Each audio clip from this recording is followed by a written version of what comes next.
Hi viewers, welcome to Bhaskar area. ఈ రోజు ఉన్నటువంటి డిఎస్సికి సంబంధించిన ముఖ్యమైన సమాచారాన్ని మనం ఈ వీడియోలో గమనిద్దాం. డిఎస్సికి సంబంధించి దరఖాస్తు ప్రక్రియ మరో వారం రోజుల్లో ముగియనుండగా ఇప్పటికీ ఇంకా డిఎస్సి దరఖాస్తుకు సంబంధించినటువంటి చాలా సమస్యలు ఇంకా కొలిక్కి రాలేదు. ఇంకా చాలా మంది అభ్యర్థులు వివిధ సమస్యల వల్ల పూర్తిగా డిఎస్సికి దరఖాస్తు చేయలేకపోతున్నారు. అందులో ప్రధానమైనటువంటి కొన్ని సమస్యలు ఉన్నాయి.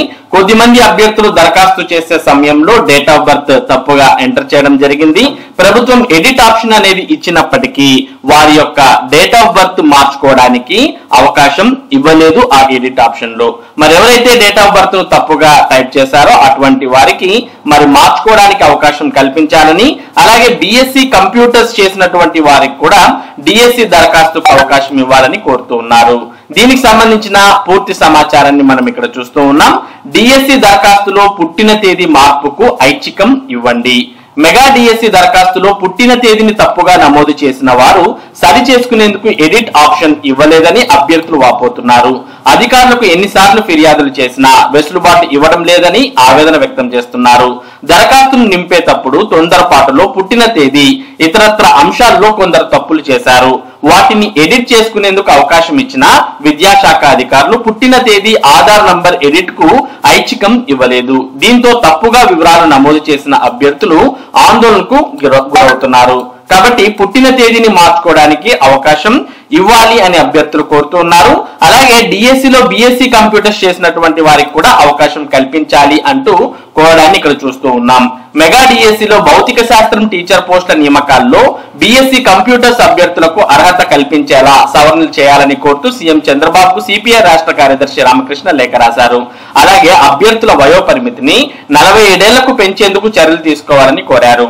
డిఎస్సిలో భౌతిక శాస్త్రం టీచర్ పోస్టుకు అర్హత విషయంలో పాఠశాల విద్యాశాఖ ద్వంద్వ విధానం అవలంబించడం శోచనీయమని, ఈ పోస్టుకు ఇంటర్మీడియట్ లో ఎంపీసీ చదివి బీఈడీలో సంబంధిత మెథడాలజీ చదివి ఉండాలనేది అర్హతగా నిర్ణయించారు.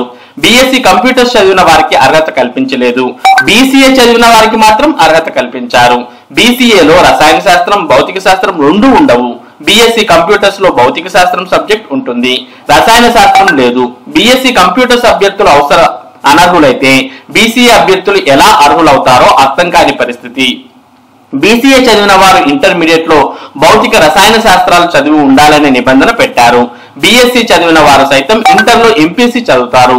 అందువల్ల డిఎస్సిలో భౌతిక శాస్త్రం సబ్జెక్ట్ కు కంప్యూటర్ సైన్స్ వారికి సైతం అవకాశం కల్పించాలని కోరడం జరిగింది. మరి డిఎస్సి దరఖాస్తు ప్రక్రియలో మామూలుగా అయితే బిఎస్సి కంప్యూటర్స్ వారికి మరి కేవలం మ్యాథమెటిక్స్ కు మాత్రమే అర్హత ఉంటుంది. కాకపోతే ఇక్కడ బీసీఏ వారికి ఓన్లీ మ్యాథమెటిక్స్ కు మాత్రమే అర్హత కల్పించి ఉంటే ఎటువంటి సమస్య ఉండేది కాదు. కానీ బీసీఏ వారికి మాత్రం మ్యాథమెటిక్స్ తో పాటు ఫిజికల్ సైన్స్ కూడా దరఖాస్తు చేసుకోవడానికి అవకాశం ఇచ్చారు. మరోపక్క మరి బిఎస్సి కంప్యూటర్స్ చేసినటువంటి వారికి ఓన్లీ మ్యాథమెటిక్స్ మాత్రమే అర్హత ఇవ్వడంతో ఈ సమస్య ఉత్పన్నమైంది. మరి బిఎస్సి కంప్యూటర్స్ వారికి కూడా మరి ఫిజికల్ సైన్స్ కు దరఖాస్తు చేసుకోవడానికి అవకాశం కల్పించాలి బీసీఏ వారితో పాటు అంటూ ఇక్కడ కోరడాన్ని మనం చూస్తూ ఉన్నాం. ఇవే కాదు, మరి డిఎస్సి దరఖాస్తుకు సంబంధించి చాలా రకాలైనటువంటి సమస్యలు ఇంకా అలాగే ఉన్నాయి. మరోపక్క దరఖాస్తు ప్రక్రియ అయితే పూర్తి కాబోతోంది. దీనికి సంబంధించిన పూర్తి సమాచారాన్ని మరింత సమాచారాన్ని మనం ఇక్కడ చూస్తూ ఉన్నాం. మెగా పేరుతో ఎందుకు దగా, డిఎస్సిలో అంతుబట్టని నిబంధనలపై అభ్యర్థుల మండిపాటు, డిగ్రీలో 50% మార్కులపై స్పందించని కూటమి సర్కార్. ఈ నిబంధన 2011 జూలై ముందు వారికి వర్తించదని ఎన్సిటిఈ గెజిట్. తెలంగాణలో ఈ నిబంధనల మేరకే డిఎస్సి పూర్తి. ఏపీలో ఈ నిబంధనలు తుంగలో తొక్కిన వైనం. ఫస్ట్ లాంగ్వేజ్ తెలుగు తప్పనిసరిపై సిబిఎస్ఈ వారికి అన్యాయం. 9 రోజుల్లో ముగియనున్న దరఖాస్తు గడువు, కోర్టును ఆశ్రయించేందుకు సిద్ధమవుతున్న అభ్యర్థులు. మెగా పేరుతో ఎందుకు దగా, డిఎస్సిలో అంతుపట్టని నిబంధనపై అభ్యర్థుల మండిపాటు, డిగ్రీలో 50% మార్కులపై స్పందించని కూటమి సర్కార్. డిఎస్సి అభ్యర్థులను కూటమి ప్రభుత్వం ముప్పు తిప్పులు పెడుతోంది. అర్హత మార్కుల నిబంధన పేరుతో దరఖాస్తు దశలోనే ఎంతో మందిని అనర్హులను చేసింది. ఈ అంశంలో సుప్రీంకోర్టు మార్గదర్శకాలు, జాతీయ ఉపాధ్యాయ విద్యా మండలి NCTE నిబంధనలు సైతం పరిగణనలోకి తీసుకోకుండా సగం మంది అభ్యర్థులపై ప్రాథమిక దశలోనే వేటు వేసింది. అభ్యర్థుల నుంచి వచ్చిన ఒత్తిడి మేరకు రిజర్వ్డ్ కేటగిరీలో ఉన్న అభ్యర్థుల అర్హత మార్కులు తగ్గించిన జనరల్ అభ్యర్థుల మార్కుల నిబంధనను సడలించలేదు. డిఎస్సి ఆన్లైన్ దరఖాస్తుకు ఇంకా 9 రోజులే మిగిలి ఉండడంతో లక్షల మంది జనరల్ అభ్యర్థులు తమను పరిగణనలోకి తీసుకోవాల్సిందిగా ప్రభుత్వానికి విజ్ఞప్తి చేస్తున్నారు. వాస్తవానికి టెట్ అర్హత సాధించిన అందరికీ డిఎస్సి రాసేందుకు అర్హత కల్పించాల్సి ఉన్నా ప్రభుత్వం ఆ దిశగా కనీసం ఆలోచన చేయకపోవడం అభ్యర్థులు ఆందోళన వ్యక్తం చేస్తున్నారు. మెగా డిఎస్సి 2025 పేరుతో గత నెల 20న 16,347 ఉపాధ్యాయ పోస్టులకు నోటిఫికేషన్ ఇచ్చిన సంగతి తెలిసిందే. దాదాపు 10 నెలల పాటు ఊరించి ఇచ్చిన ఈ నోటిఫికేషన్ లో పేర్కొన్న నిబంధనలు అభ్యర్థులకు తీరని నష్టం కలిగించాయి. గతంలో ఎన్నడూ లేని విధంగా SGT పోస్టులకు ఇంటర్మీడియట్ లో, స్కూల్ అసిస్టెంట్ పోస్టులకు డిగ్రీలో 50% మార్కులు తప్పనిసరి చేసింది. వాస్తవానికి 2011 జూలై 29కి ముందు BEd, DED చేసిన వారికి ఈ నిబంధన వర్తించదని 2019 నవంబర్లో భారత ప్రభుత్వం గెజిట్ విడుదల చేసిన ఇవేమి పట్టించుకోని కూటమి ప్రభుత్వం రాష్ట్రంలో డిఎస్సి అభ్యర్థుల జీవితాలతో ఆడుకుంటోంది. కనీస మార్కుల అంశంలో భిన్న వైఖరి. అభ్యర్థుల అర్హత మార్కుల అంశంలో అటు ప్రభుత్వం, ఇటు పాఠశాల విద్యా శాఖలు భిన్నంగా వ్యవహరించడం విస్తుగొలుపుతోంది. తొలుత ఇంటర్ గ్రాడ్యుయేషన్ జనరల్ అభ్యర్థులకు 50%, రిజర్వ్డ్ అభ్యర్థులకు 40% అర్హత మార్కులు తప్పనిసరి చేసింది. అనంతరం టీచర్ అర్హత పరీక్ష టెట్ లో రిజర్వ్డ్ అభ్యర్థులకు 40% మార్కులే పేర్కొన్నందున డిఎస్సి అర్హత మార్కులకు 40%కి తగ్గిస్తూ అనుబంధ జీవోలను ప్రభుత్వం విడుదల చేసింది. కానీ జనరల్ అభ్యర్థులకు మాత్రం 50% అలాగే ఉంచింది. వాస్తవానికి జనరల్ అభ్యర్థులకు టెట్ లో అర్హత మార్కులు 45% ఉన్నా ఆ మేరకు అయినా తగ్గించకపోవడం గమనార్హం. పొరుగు రాష్ట్రమైన తెలంగాణలో గతేడాది ఫిబ్రవరిలో విడుదల చేసిన డిఎస్సి 2024లో తొలుత 50% మార్కుల నిబంధన విధించగా అభ్యర్థులు కోర్టును ఆశ్రయించారు. దాంతో NCET నిబంధనల మేరకు ఇంటర్మీడియట్ డిగ్రీలలో కనీస మార్కులు జనరల్ అభ్యర్థులకు 40%, రిజర్వ్డ్ అభ్యర్థులకు 40%కి తగ్గించారు. ఈ మేరకు నియామకాలు కూడా జరిగిపోయాయి. కానీ ఏపీలో మాత్రం NCET నిబంధనలు అమలు చేయడం లేదు. నిబంధనలు ఏం చెబుతున్నాయంటే, ఉపాధ్యాయ నియామకాలపై రాజస్థాన్, ఉత్తరాఖండ్ రాష్ట్రాల్లో ఇదే సమస్య ఉత్పన్నమైనప్పుడు అక్కడి అభ్యర్థులు ఆయా రాష్ట్రాల హైకోర్టులకు ఆశ్రయించారు.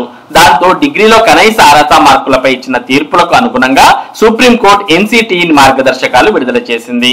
కనీస మార్కులపై తగిన నిర్ణయాన్ని ప్రకటించాలని హైకోర్టు తీర్పునకు అనుగుణంగా ఉండేలా సూచనలు చేసింది.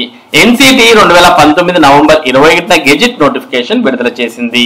దీని ప్రకారం ఉపాధ్యాయ నియామకాల్లో 2011 జూలై 29కి ముందు BEd, DED లేదా సమానమైన కోర్సుల్లో ప్రవేశం పొందిన వారికి గ్రాడ్యుయేషన్ లో కనీస మార్కుల శాతం వర్తించదు అని ప్రకటించింది.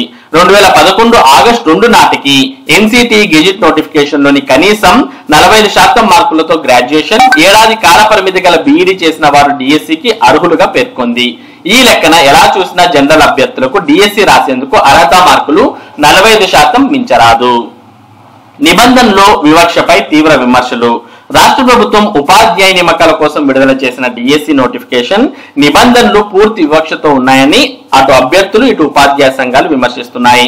ప్రభుత్వం ఇచ్చిన జీవో నంబర్ 15లో 2007 వరకు డిప్లొమా ఇన్ ఎలిమెంటరీ ఎడ్యుకేషన్ లో ప్రవేశం పొందిన వారు కనీసం 45% మార్కులతో ఇంటర్మీడియట్ ఉంటే SGTకి అర్హులుగా పేర్కొంది. కానీ స్కూల్ అసిస్టెంట్ పోస్టులకు 29 జూలై 2011కు ముందు BEd లేదా bachelor of education elementary education లేదా తత్సమాన కోర్సుల్లో ప్రవేశం పొందిన వారికి గ్రాడ్యుయేషన్ లో కనీస మార్కుల శాతం వర్తించదన్న NCET గెజిట్ నోటిఫికేషన్ నిబంధనలు మెగా డిఎస్సి ఉత్తర్వులో పేర్కొనలేదు.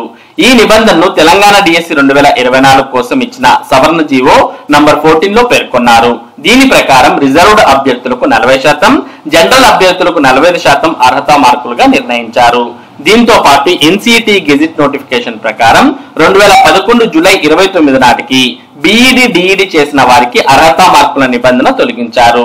కానీ ఏపీ ప్రభుత్వం NCET నిబంధనలు పట్టించుకోవడంతో అర్హులైన జనరల్ అభ్యర్థులకు తీవ్ర అన్యాయం జరిగినట్టు, దీనిపై జనరల్ అభ్యర్థులు హైకోర్టును ఆశ్రయించేందుకు సిద్ధమవుతున్నట్లు సమాచారం. CBSE అభ్యర్థులకు అన్యాయం. 10వ తరగతి వరకు CBSEలో చదివి DED ఇంగ్లీష్ మీడియంలో పూర్తి చేసిన వారికి ప్రభుత్వం డిఎస్సిలో అన్యాయం చేసింది. సిబిఎస్ఈ విద్యార్థులకు మొదటి భాష ఇంగ్లీష్ మాత్రమే ఉంటుంది. రెండో భాషగా తెలుగు, హిందీ, ఉర్దూ తదితర భాషలు ఎంచుకుంటారు. అయితే మొదటి భాష తెలుగు ఉంటేనే ఎస్జిటి పోస్టుకు దరఖాస్తు చేసుకోవాలని నిబంధన పెట్టడంతో సిబిఎస్ఈ అభ్యర్థులు నష్టపోతున్నారు. ఫిబ్రవరి 2024 డిఎస్సి నోటిఫికేషన్ లో ఈ సమస్య లేదని అభ్యర్థులు చెబుతున్నారు. జూలై 2024 టెట్ లోనూ కూటమి ప్రభుత్వం ఈ నిబంధన పేర్కొనలేదని అంటున్నారు. ఉన్న ఫలంగా నిబంధనలు మార్చేసి అన్యాయం చేస్తే సహించమని, తాజా టెట్ అర్హత సాధించిన అందరికీ డిఎస్సికి అవకాశం కల్పించాలని డిమాండ్ చేస్తున్నారు. మొత్తానికి మెగా డిఎస్సి దరఖాస్తు ప్రక్రియ మరో వారం రోజుల్లో ముగియనున్నటువంటి నేపథ్యంలో ఇంకా డిఎస్సిలో చాలా రకాలైనటువంటి సమస్యలు కొలిక్కి రాలేదు. మరి వీటి మీద ప్రభుత్వం తగిన చర్యలు తీసుకోకపోతే అభ్యర్థులు కోర్టును ఆశ్రయించడానికి మరి సిద్ధంగా ఉన్నారు. ఒకవేళ కోర్టును ఆశ్రయిస్తే డిఎస్సి ప్రక్రియ మరింత ఆలస్యం అయ్యే అవకాశాలు ఉంటాయి. మరి ఇది ఈ రోజు ఉన్నటువంటి డిఎస్సికి సంబంధించినటువంటి ముఖ్యమైన సమాచారం. ఇటువంటి ముఖ్యమైన సమాచారాన్ని భాస్కర్స్ ఏరియా మీకు అందిస్తూ ఉంటుంది. మరి ఈ సమాచారం మీరు ఎప్పటికప్పుడు పొందడానికి మన భాస్కర్స్ ఏరియా యూట్యూబ్ ఛానల్ కు సబ్స్క్రైబ్ అవ్వండి. అలాగే ఈ వీడియోని లైక్ చేసి షేర్ చేయండి. Thank you for watching this video.